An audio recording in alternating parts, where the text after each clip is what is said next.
आज से बहुत साल पहले से होती है, जब king of pirates Gol D Roger को पब्लिक में एग्जीक्यूट किया जाने वाला था। पर पायरेट किंग के मरने से पहले एक बंदे ने इनसे सवाल पूछा, हे king of pirates Gol D Roger, तुम्हारा सबसे कीमती खजाना कहाँ छुपा रखा है तुमने? गोल्डी रॉजर ने अपनी पूरी जिंदगी का खजाना एक जगह पर छुपा दिया है और उसका नाम है वन पीस। और जो भी इस खजाने को लेगा वो सभी पायरेट्स का किंग कहलाया जाएगा। और उस दिन के बाद से पूरी दुनिया भर के पायरेट्स इस खजाने को ढूंढने के लिए एक समुद्री यात्रा पर निकल चुके हैं। तो कहानी की शुरुआत में हम दो बंदों को देखते हैं जो कि समुद्र के अंदर एक बैरल को देखते हैं। ये दोनों उस बैरल को बाहर निकालते हैं, पर तभी इनमें से एक वर्कर देखता है कि एक एनिमी पायरेट शिप इनकी तरफ ही आ रही है। पायरेट्स ने हम पर हमला कर दिया है। और तभी ये एनिमी शिप इनकी पैसेंजर शिप पर हमला कर देती है। सभी लोग डर के मारे इधर उधर भागने लगते हैं। और तभी हम पायरेट शिप की कैप्टन को देखते हैं और ये मोटी कोबी नाम के एक लड़के से पूछती है, हाँ तो लड़के, इस समुद्र में सबसे खूबसूरत लड़की कौन है? बता बता। कोबी डर के मारे आंसर करता है, जी मैम, आप ही हैं सबसे खूबसूरत।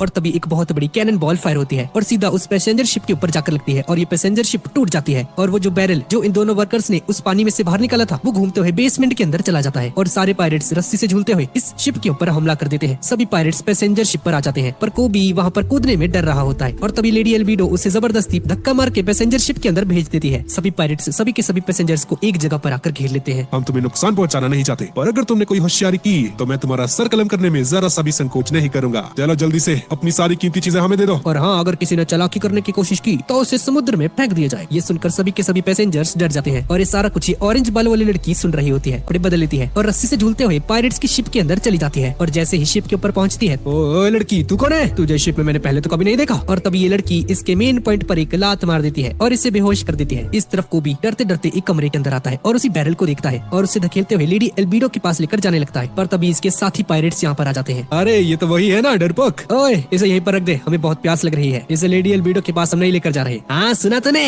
हट जा यहाँ से, भाग। कोबी डर जाता है और पीछे हट जाता है। एक मिनट रुको, मैं इसे अपने तरीके से खोलता हूँ। और इस बैरल के ऊपर एक पंच मारने लगता है और जैसे ही इसे तोड़ने ही वाला होता है तभी उस बैरल को तोड़कर कोई बाहर निकलता है और उसके पंच से ये पायरेट बेहोश हो जाता है। कितनी अच्छी नींद आई, मजा आ गया। और तभी इसकी नजर उस पायरेट पर जाती है जिसकी बत्ती गुल हो चुकी है और बेहोश पड़ा हुआ है। ये यहाँ पर किसो रखा है? हमारा बंदा घायल कर दिया तूने, तेरी ऐसी की तैसी रुक तू। पर लूफी इन्हें पूरी तरह से इग्नोर कर देता है। इस बंदे का नाम लूफी है। यार भूख लग रही है, कुछ खाना वगैरह मिल सकता है क्या? और ये देखकर ये दोनों पायरेट्स बहुत ज्यादा हैरान हो जाते हैं और गुस्से में तलवारें निकालकर इस पर हमला करने लगते हैं। पर तभी लूफी बहुत आसानी से इन्हें एक ही झटके में हरा देता है और ये दोनों बंदे डर के यहाँ से भाग जाते हैं। अपने कैप्टन को लेकर खाने की तलाश में लूफी बेसमेंट के अंदर पहुंच जाता है जहाँ पर उसे कुछ एप्पल्स मिलते हैं। लूफी एप्पल्स खाने लगता है और लूफी कोबी से पूछता है कि ये शिप आखिर है क्या? हाँ, ये एक पैसेंजर शिप है जिस पर लेडी एल्विडा ने कब्जा कर लिया है। पर तुम आए कहाँ से हो? हाँ, दरअसल मैं एक तूफान में फंस गया था और वहाँ से बचते हुए यहाँ पर आ गया। हे कोबी, क्या तुम एक पायरेट हो? नहीं, दरअसल एक दिन मैं फिशिंग कर रहा था और एक दिन जबरदस्ती ये लोग मुझे किडनैप करके अपने साथ लेकर चले गए और उस दिन के बाद से मैं लेडी एल्विडा के लिए काम करता हूँ। हाँ तो कोबी, तुम उन्हें मना क्यों नहीं कर देते कि तुम्हें ये काम नहीं करना? तुम जानते नहीं हो उसको, वो मुझे